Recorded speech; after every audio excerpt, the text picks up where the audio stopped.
Morningstar's Matt Hodge has recently put out a special report on Australia's mining sector, and in this he outlines why we've got quite a different view to the rest of the market on iron ore and commodity prices, on the sustainability of Chinese demand, and how this plays into some of the giants of the sector, BHP, Rio Tinto and Fortescue.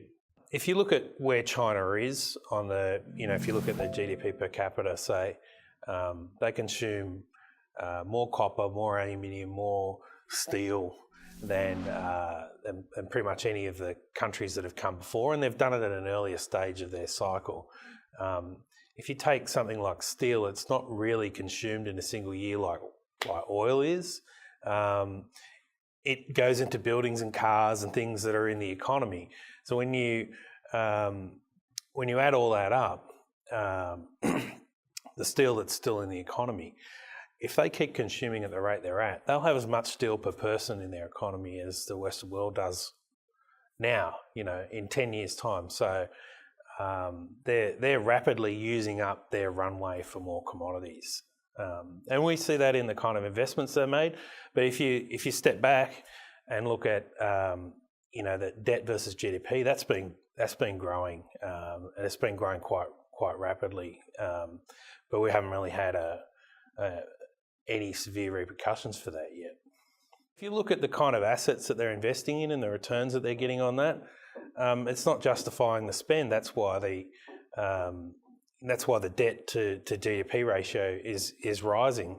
And there's been very few times where the debt to GDP ratio has been rising like it has in China, where that's ended benignly. In Japan, it ended with a long period of stagnation. But in other places, you've had worse scenarios than that. So, to expect prices to stay high and for returns for the miners to stay high, I mean, the market has really just kind of taken its eye off those structural issues that it was concerned with a couple of years ago. But really, all that's happened in the interim is that debt's grown in China, and that's been used to fuel more consumption. So we've rebased higher. But it's going to be even harder to keep that rate up. It's tracked quite a different path from the others. So it's more volatile, it's got more leverage because it's higher cost.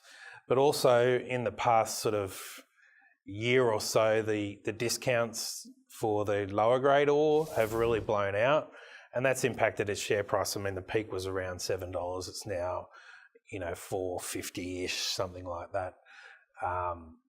So while BHP and Rio have continued to go up, Fortescue's come back, and the market's been factoring in increasing amounts of what the current discount is. So for Fortescue, we think in a more normal environment where steel margins aren't as high, then the penalty for steelmakers using lower grade ore will be less, and the discount won't be as bad. So that will partly offset the falls that we expect in the iron ore price. So that's the key reason with Fortescue.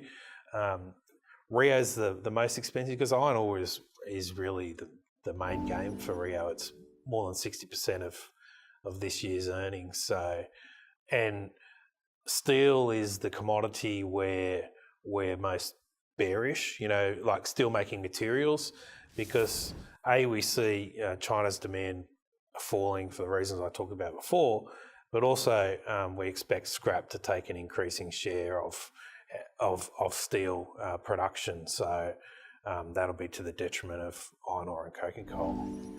BHP, because of oil, we're a bit more positive on oil. But if you look at BHP and Rio together, they're basically pricing in pretty close to spot rates. And given that operating costs have come down quite a bit, the cost to add new supply, particularly in iron ore, has come off quite a lot.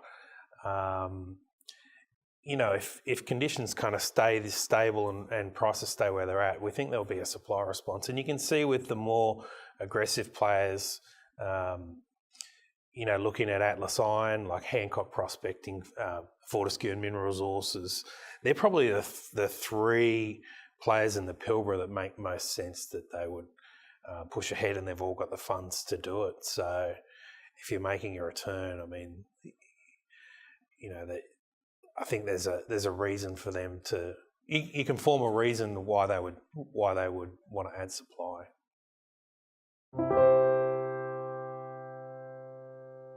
Any advice in this video is general advice prepared by Morningstar without reference to your financial objectives, situation, or needs.